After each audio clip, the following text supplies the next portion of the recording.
Bonjour tout le monde, bienvenue dans le module 4 et on va attaquer avec le fameux constructeur de page Elementor. Voilà, depuis sa création en mai 2016, voilà, ça n'a pas tout à fait 10 ans encore. On peut dire que de nombreux utilisateurs ont délaissé leurs anciens constructeurs de pages ou le constructeur de pages par défaut de WordPress Gutenberg et ils se sont partis utiliser Elementor. Donc c'est un constructeur de pages et pour faire simple, il vous permet de remplir le contenu très facilement et surtout de manière graphique. Mais on va procéder par ordre, on va aller dans l'extension et le télécharger. Alors extension, ajouter une extension. Voilà, ici, on va taper Elementor.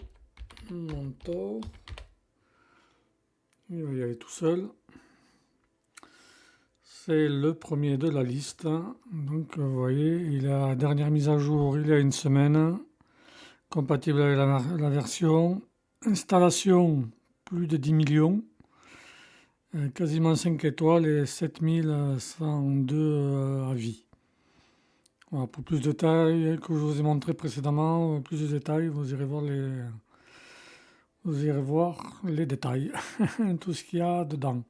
Donc on va faire installer maintenant.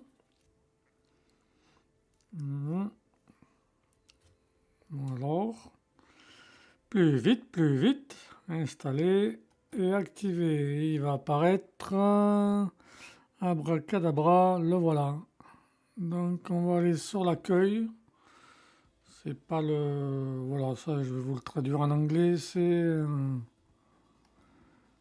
Voilà, c'est la page d'accueil d'Elementor. Hein. Libérez votre imagination. Regardez un guide. Là, bon, c'est pour acheter la version Pro. La version Pro, après la présentation de WordPress et avant de commencer la mise en page, je vous parlerai d'une extension qui s'appelle Pro Element. Et c'est quasiment, ça permet d'activer quasiment tout ce qu'il y a dans la version Pro d'Elementor, mais ça c'est un autre sujet. Donc paramètres du site, ça, on va y aller petit à petit. C'est tout ce qu'il y a dans réglage. Voilà. On va la boîte à outils, on peut regarder. Optimiseur d'image, on n'a pas besoin. Je vous montrerai comment optimiser les images en ligne. L'idée, c'est de ne pas surcharger les sites en extension. Alors ça, c'est...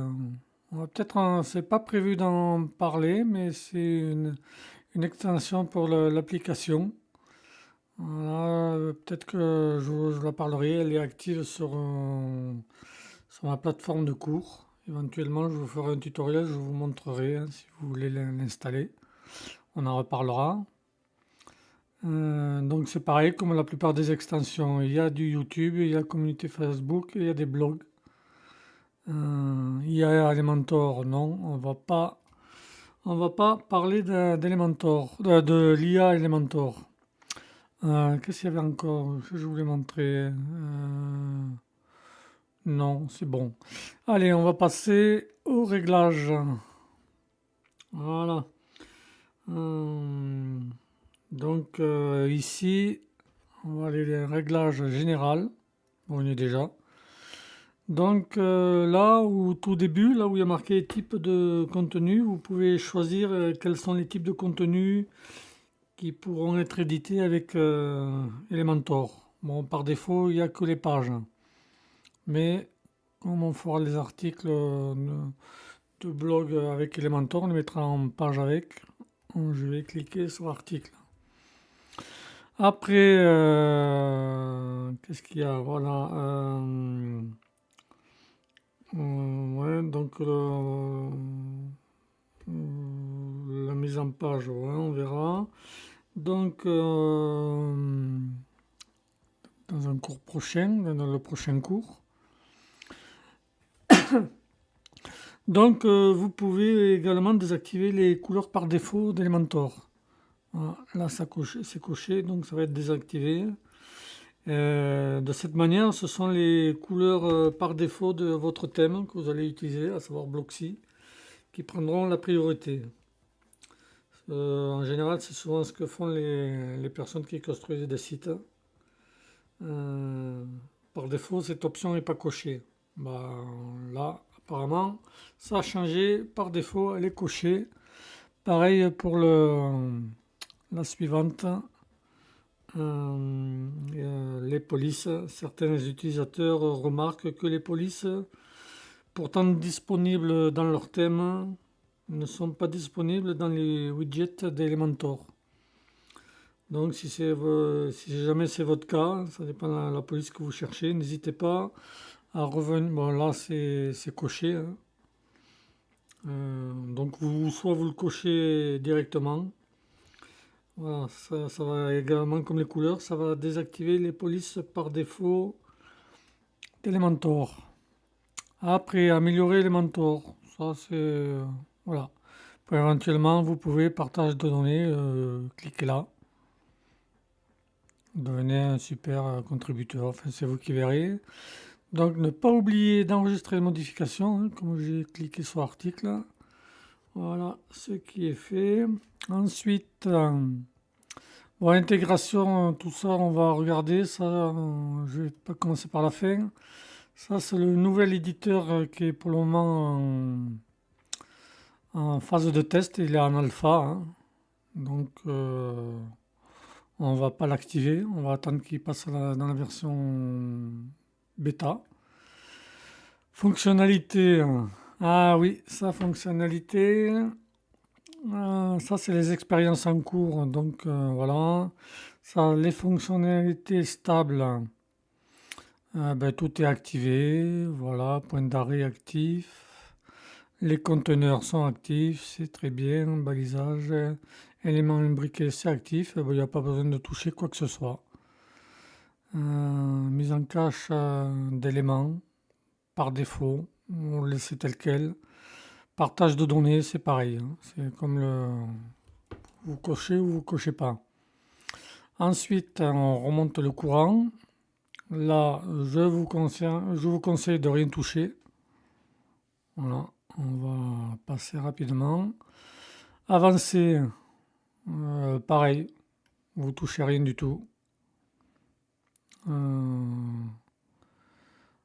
Oui, la prise en charge de fonds à Zone 4, éventuellement, oui, tiens, ça on va mettre oui. Chargement de Google Font, par défaut, donc, voilà, vous avez le soit bloqué, permuté, alternative, si jamais il n'y a pas la police que vous voulez, ou facultatif. Par défaut, donc ce sera activé. Google Font, c'est activé. Permettre les téléchargements de fichiers non filtrés, c'est désactivé. Vous laissez, pareil, comme j'ai fait une petite modification, on va faire enregistrer les modifications. Ensuite, intégration, ça, vous touchez pas. Voilà, on va pas s'en occuper. On revient en général, on a tout vu. Et donc, on va retourner dans le menu de gauche et dans le gestionnaire de rôle. Donc dans cet onglet, ça va vous permettre de désactiver l'utilisation du constructeur de page en fonction des rôles des utilisateurs, hein, en partant du principe que, mis à part vous, il y aura d'autres utilisateurs, abonnés, éditeurs, hein, si vous faites un blog. Ça va vous permettre, si vous n'êtes pas seul, à maintenir votre site en bon état. Parce que si tout le monde a le droit d'utiliser Elementor, ça risque de vous poser problème. Donc vous voyez, on va regarder en détail. Peuvent modifier dans Elementor. Éditeur, éditrice, aucun accès, hein. Il y a quand même des avertissements, vous voyez, attention, l'argent peut présenter un risque de sécurité. Donc je vous conseille, même si vous avez des abonnés, aucun accès à personne. Vous serez le seul, l'administrateur, à avoir les pleins pouvoirs sur Elementor et c'est très bien comme ça. Gestionnaire d'éléments. euh, voilà, ça c'est pour désactiver ou activer des widgets qui sont présents dans Elementor, hein. Il y a une sacrée liste. Donc, bon, après là c'est la version pro. Donc je vous conseille pas d'y toucher, hein. Il y a un petit avertissement là. Voilà, si jamais vous en désactivez, vous en êtes sérieux pour faire de la mise en page, ça va tout effacer. Donc ça, vous touchez pas. Donc on passe à l'onglet outils.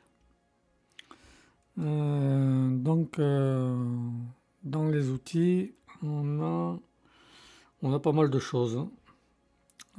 Cache Elementor, effacer.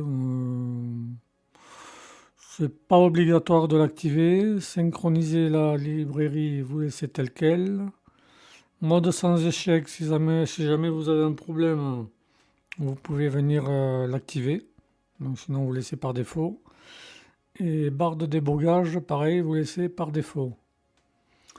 Ah oui, alors donc on va regarder avant de retourner sur le menu de gauche, le remplacement d'URL. Voilà, si jamais, c'est pas recommandé, hein, mais si jamais il vous vient l'idée de faire un remplacement d'URL, voilà, il est fortement recommandé de faire une sauvegarde de la base de données, hein, des fois que tout ne fonctionne plus. Ça c'est pareil, dans les extensions indispensables, on parlera d'une extension pour faire des sauvegardes. Et on peut faire aussi comme je vous l'ai montré, non, je crois que ça y est pas encore. Oui, quand on fera les sauvegardes, on peut faire des sauvegardes via AutoSwitch, l'hébergeur avec ses panels, et les enregistrer sur le PC. Donc, à ne pas utiliser. Voilà, c'est ma recommandation. Après, il y a le contrôle des versions. Donc là, pareil, hein, c'est la dernière version en date. Enfin non, oui, c'est la dernière version. Si vous prenez l'idée pour une raison ou une autre, de rétrograder vers une ancienne version, il y a une mise en garde. Voilà, il faudra sauvegarder votre base de données. Je vous le montrerai comment on fait avec l'extension Updraft Plus. Mais bon, en général, il n'y a pas de raison de rétrograder vers une ancienne version. Pareil, si vous voulez devenir bêta-testeur, c'est désactivé. Mode maintenance. Alors, bon, si vous voulez faire des travaux, des gros changements, et vous pouvez mettre votre site en maintenance. Vous avez plusieurs modes. Arrive bientôt, maintenance. Arrive bientôt.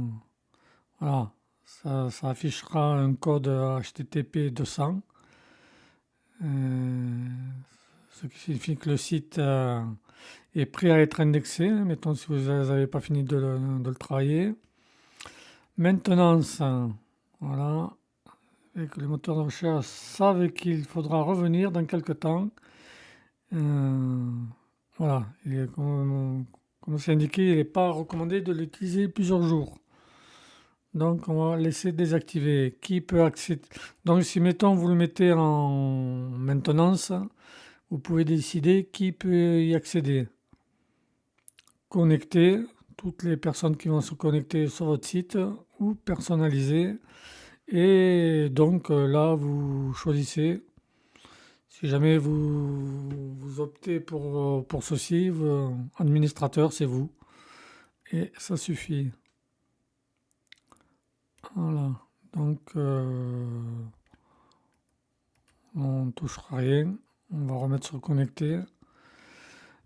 Choisir un modèle, il faut, enfin bref, Vous pourrez créer, quand vous saurez le principe de créer des pages, vous pourrez créer une page, mais je vous montrerai aussi plus tard.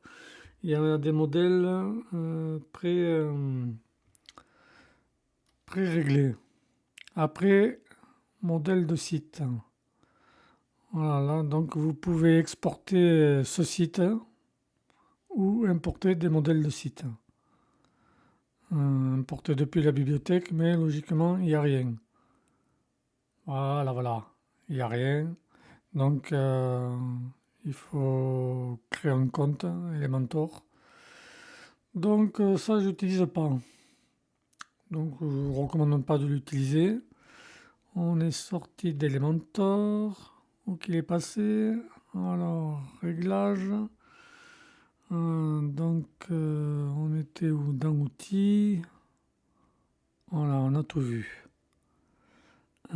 Gestionnaire d'éléments. Non, c'est pas ça. Voilà, après, outils, ça on a déjà vu. On va passer sur information système.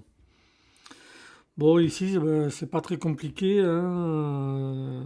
Dans cet onglet, vous allez voir, ça va vous permettre de voir toutes les informations de votre système, WordPress et hébergement. Et ça, éventuellement, ça pourrait vous être utile si vous faites une demande d'aide auprès du support. Donc voilà, tout est... hein. Je vous laisserai le temps de regarder en détail. Ensuite, obtenir de l'aide, alors, comme son nom l'indique, ça bascule vers Elementor. Bon, c'est en anglais, hein. Donc cet onglet va vous permettre de trouver des informations et de l'aide. Hein. Alors, on revient en arrière. Non, on est toujours là. Demander de l'aide. Et après, logiquement, tout ce qui suit, c'est la version pro. Voilà, mettre à niveau. Police personnalisée, c'est pareil, mettre à niveau. Icône personnalisée, mettre à niveau. On va vérifier, mais je sais que c'est tous la version pro. Mettre à niveau. Et module. Non, module, voilà. Il y a Elementor Pro. Voilà, image optimiseur, ça je ne conseille pas de l'installer. Je vous montrerai comment optimiser vos images en ligne. Après, qu'est-ce qu'on a? Ouais, il y a une. Oui, voilà, cette extension, on l'installera. Hein, c'est pour ajouter des widgets dans Elementor. Voilà, enfin bon. Je pense que de toute la liste qu'il y a là, je pense que je vais vous montrer d'autres add-ons, comme on appelle, essentiel add-ons, qui va rajouter d'autres widgets, mais celui-là est assez complet. Mais ça, on y reviendra dans un Ultimate Add-ons, non, je ne connais pas. Gravity Form, c'est pour faire un formulaire, mais nous, on utilisera Fluent Form. Après, si vous avez besoin de traduire, voilà.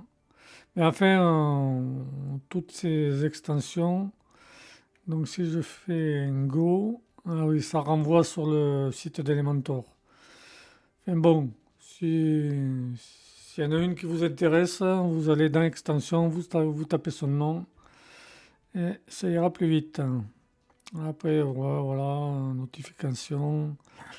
Ça peut être intéressant, c'est pour mettre des PDF. Si vous voulez mettre un PDF dans un article ou dans une page, voilà, en BedPress. Je l'utilise celui-là. Sur la plateforme de cours. Qu'est-ce qu'on a encore? Ce nom. Ça, c'est pour faire une plateforme de cours. Mais bon, je n'en ai pas besoin, vous n'en aurez pas besoin. Qu'est-ce qu'il y a? On va regarder jusqu'en bas. Ça, c'est une extension pour, comme son nom l'indique, le SIO, mais nous, on utilisera une autre. Voilà le fameux Updraft Plus pour faire des sauvegardes. Voilà, il y a pas mal de Amelia, c'est pour faire des prises de rendez-vous. Mais il y a une version gratuite qui me semble est un peu limitée. Bon, voilà, nous, l'extension de référencement naturel, ce sera celle-là. Voilà, ça c'est la version premium, puis gratuit et puis payante. Qu'est-ce qu'on a encore? Ouais, non, la sécurité, on l'a déjà vu, hein, c'était une autre extension. Et donc, on a fait le tour de l'interface d'Elementor. Dans le prochain cours, toutes les pages, dans le prochain cours, on va faire une visite guidée d'Elementor et des widgets disponibles et de ce qu'on peut faire avec. Sur ce, je vous dis bonne continuation et à bientôt pour le cours suivant.